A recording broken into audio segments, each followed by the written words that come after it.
Welcome to Nutrition Lesson 2. Today I'll be talking about calories and macronutrients. So calories are units of energy. For the most part, everything we eat and drink contains calories. There are some exceptions like water, diet soda, and spices, but for the most part, everything has calories. Each person burns a certain amount of calories every day, depending on how much they weigh, how much fat they have, how much muscle they have, how fast their metabolic rate is, and how active they are. Let's say a person is burning 2,000 calories a day on average and eating about 2,400 calories. Over time, that person will gain weight. Now, if the same person were to eat 1,600 calories, over time they would lose weight. Our bodies take the foods we eat, turn it into energy to make our brain function, to make all of the systems of our body function, and then the excess calories are stored as fat.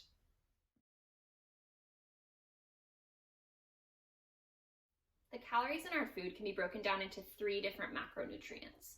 We have carbohydrates, fats, and proteins. I'm going to give a brief overview of each of these and give examples of foods that contain high amounts of each macronutrient. So let's start with carbs. Carbs are broken down into glucose and then released into our bloodstream for energy. Carbs are the first line of energy for the body because they're processed the quickest of the 3 macronutrients. So there are 2 types of carbs. We have simple carbs and complex carbs. And we want to get the majority of our carb intake from complex carbs.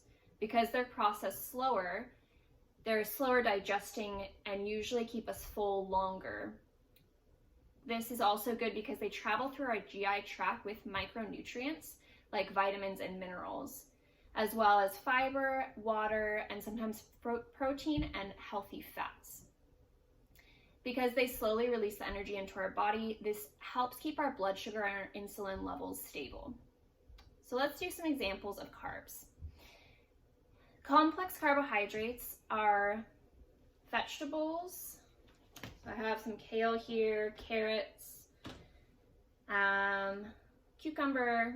Any type of vegetable will be a complex carb, as well as fruits, oranges, apples, other fruits, and legumes. So legumes are like beans, lentils, or peas, and then whole grains. So I have some white rice here. The better version would be a brown rice because it has the kernel on the outside of the grains of rice that contains the fiber. So that's a whole grain. So simple carbs process really fast in our bloodstream, and they give us a spike in energy and then a quick crash. Simple carbs are things like fruit juices, this is orange juice, chocolates, chips, any type of candy is usually simple, cookies, more chips. And then alcohol, most alcohols, actually all alcohols will be simple carbs. This is one. As well as French fries, table sugar, soda. These are the type of carbs we want to limit as much as possible because they're high in calories and they leave us feeling hungry without sustained energy. So stick with the complex carbs. They'll keep you feeling sustained and energized throughout your day. Let's move on to fats. There are 3 types of fats. We have saturated fat, monounsaturated fat, and polyunsaturated fat.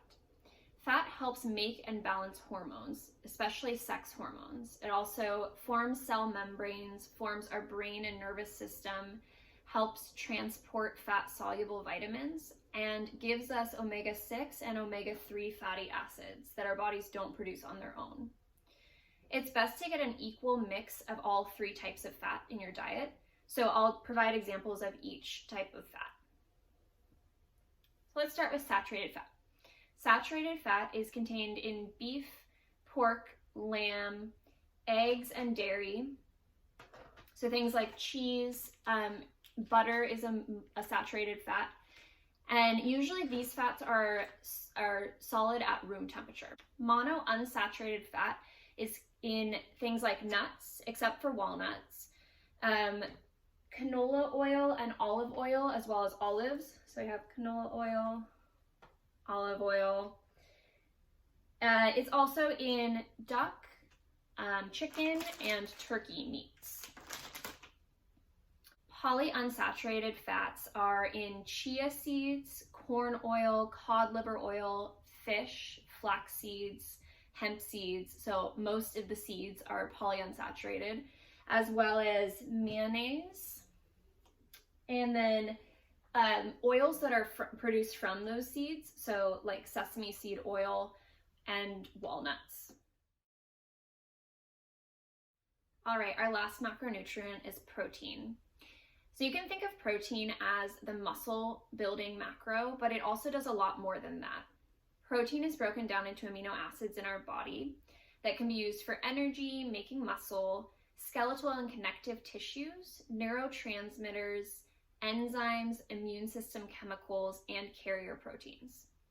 Almost all of our foods contain a small amount of protein. So I'll start with the foods that have a little bit of protein and move on to high protein foods. Some examples of low protein foods would be peanut butter and other nut butters, avocados, quinoa, broccoli, and baked potatoes.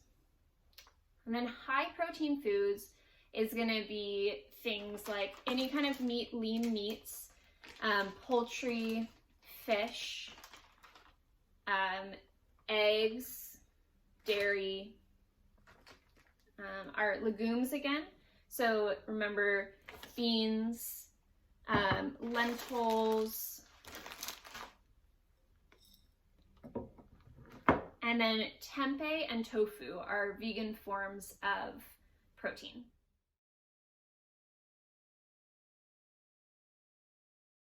So this week's task is just to get familiar with how you generally eat, what macros you're eating more or less of.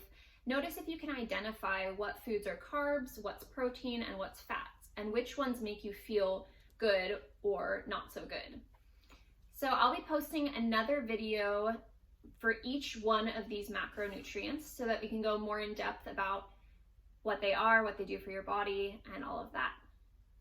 So thank you for watching, and I'll see you soon.